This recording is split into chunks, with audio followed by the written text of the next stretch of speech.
Hello नमस्कार. तुम्ही बघू शकता मी माझ्या मम्मीकडे आलेले आणि आम्ही सगळ्यांनी प्लॅन केला होता की सिंहगडला जायचं आणि आम्ही गेलो होतो सिंहगडला.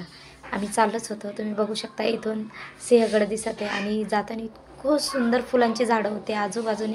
इतकं छान वाटत होतं आम्हाला. आणि त्या घरा एक सुंदरसं गाव होतं आणि त्या गावामध्ये इतकं छान तांदळाचं शेत वगैरे होतं.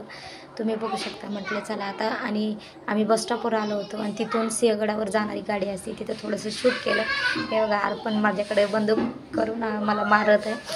आणि त्याच्या अंगावर बघा तुम्ही हिरव्या कलरचे एक हे ते मला माहिती ना, तुम्ही सांगू शकता ते काय, ते अंगावर टाकले की चिटकतं ते कमेंटमध्ये नक्की सांगा त्याला काय म्हणतात ते. आणि श्वेता आणि माझी मम्मी गाडीमध्ये जात आहे तुम्ही बघू शकता. आणि इथं सुंदर व्ह्यू होता. आणि इथं 50 रुपये तिकीट होतं एंट्रीसाठी आणि आम्ही तिथं भरलं आणि पुढं जात होतो. आणि इथं बाजूनी काही हॉटेल होते जे बंद आहेत, पण इतके छान बांधलेले होते. व्ह्यू एवढा सुंदर होता तिथला, खूप सुंदर वाटत होतं तुम्ही बघू शकता. आणि इथून पूर्ण सिंहगड दिसत होतं. आणि हे बघा हे हॉटेल आहेत जे बंद पडलेले आहेत पण इतके सुंदर आहेत. आणि पुढं गेल्यावर आम्हाला एक झाड दिसलं आणि त्या झाडावर माकडं होती आणि त्या माकडांना मी आवाज दिला तर ती माकडं मला घाबरली अक्षरशः. मला ॲक्च्युअलमध्ये त्यांना घाबरायचं नव्हतं पण ते घाबरली. आणि इथं असं म्हणजे बोर्ड पण लिहिलेले आहेत की इथं बिबट्या वगैरे आहेत, तर कधीही तुम्ही गेला तर थोडं सांभाळून जावा. आणि पुढं बघू शकता आता मी इथं जे शूट करत आहे ते इतकं दरी वगैरे एवढी डेंजर दिसत आहे. तिथं अपघाताची पण खूप शक्यता आहे, तर कधीही गेला तर थोडं सांभाळून जावा, सांभाळून गाडी चालवा. आणि खरोखर इतकं सुंदर वाटत आहे इथं जे शूट केलेलं आहे त्या शूटमध्ये तिथं माकडं बसलेली आहेत. आता हे मी तुम्हाला क्लिअर नाही दाखवू शकत कारण ते खूप जरा लांब होते. पुढं बघू शकता.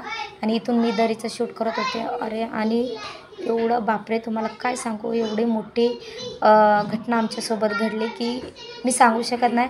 आमची गाडी बरोबर घाटामध्ये बंद पडली आणि गाडी बंद पडलेली असताना मी म्हटलं चला थोडंसं शूट करावं.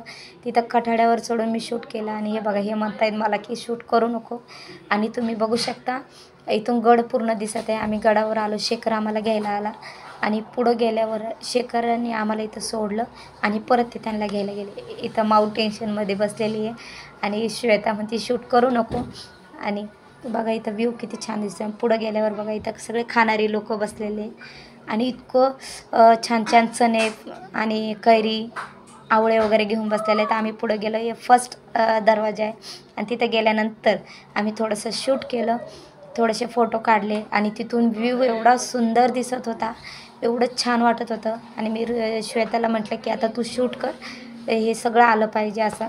आणि खरंच मला तुम्हाला दाखवायचं की बघा हे तुम्ही येऊन बघा की किती छान आपलं सिंहगड आहे. पुण्याची शान आहे सिंहगड.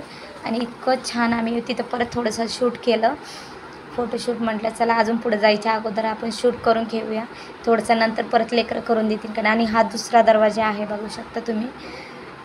एंट्रीलाच किती 3 दरवाजे लागतात आपल्याला. हे बघा तुम्ही बघू शकता हा तिसरा दरवाजा आहे. आणि आम्हाला एवढी भूक लागली होती, म्हटलं आता कुठंतरी बसून जेवण करावं. जेवायला आम्ही जागा बघत होतो चांगली. आणि इथून तोफखाना पण दिसतोय बघा. आणि इथून बघा थोडंसं अजून छान दिसतंय ते पानशेतचं धरण आहे. इथं तोफखाना आहे. इतकं छान वाटत आहे तिथं, सगळे हिरवळ वगैरे वाटत होती. आणि तिथं कुल्फीवाला बसला आहे, इतके सुंदर कुल्फी होते त्यांच्याकडे, इतके छान वाटत होते ते कुल्फी खायला, खूप सुंदर. इथून बघा तोफखाना दिसत आहे आणि इथून पूर्ण पुणे दिसत आहे, एवढं छान वाटतं आहे. आणि इथं आम्ही जेवायला बसलो होतो, मस्त मस्त खिचडी होती. आणि आम्ही पिठलं भाकर देखील आम्ही ऑर्डर केली होती. आणि शेंगदाण्याची चटणी होती, चपाती होती. आम्ही नंतर पान आवळे घेतले होते आणि शेखरनी शेंगा घेतल्या होत्या. आम्ही खात होतो.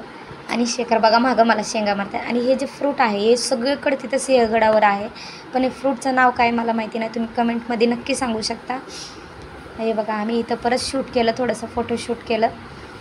आणि तानाजींचे आपले त्यांचे पुतळे तिथं तयार केलेले आहेत.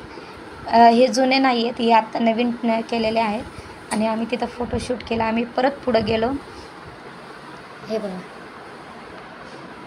आणि हे सांगत आहेत की आपले तानाजी मालुसरे कसे त्या गडावर चढले होते ते सांगत आहेत तिथून. आणि तिथं एवढं सुंदर वाटत आहे आणि तिथं ते मला सांगत आहे ते छोटं घर पण आहे, तिथं आम्ही ते शूट केलेलं आहे ते घर पण. ते एकदम एवढं क्लिअर दिसत नाही, पण बघा तुम्ही बघा किती छान डोंगर दिसत आहे, किती छान व्ह्यू दिसत आहे. सूर्याचे किरणं देखील तिथं छान पडत आहेत. इतकं सुंदर वाटत होतं. आणि शेखर आम्हाला सांगत होता की पुढं जाऊ नका, तो ओरडत होता. आणि आता आम्ही कल्याण दरवाजाजवळ जातो आहे. हे बघा तुम्ही बघू शकता कल्याण दरवाजा. आणि इथून मस्त एक देवळी वगैरे आहे छान. आणि तिथं ऑलरेडी फोटोशूट चालू होता, आम्ही त्यांच्यामध्ये जाऊन उभं राहिलो. हे मला सांगत आहे की तू बाजूला सरक. आणि तिथं बघा आम्ही एक शूट पण केलं आहे, एक व्हिडिओ शूट पण केलेला आहे. मी आता ते थोड्या दिवसांनी टाकत आहे, मी 1-2 दिवसांनी टाकणार आहे. आणि ही विहीर आहे तिथं, ते डोंगरातलं पाणी तिथं जमा होतं. इतकं थंड पाणी, इतकं सुंदर, एवढं थंड पाणी. आणि आम्ही तिथं तोंडात पण धुतले आणि तिथं फोटोशूट पण केलं. थँक्यू.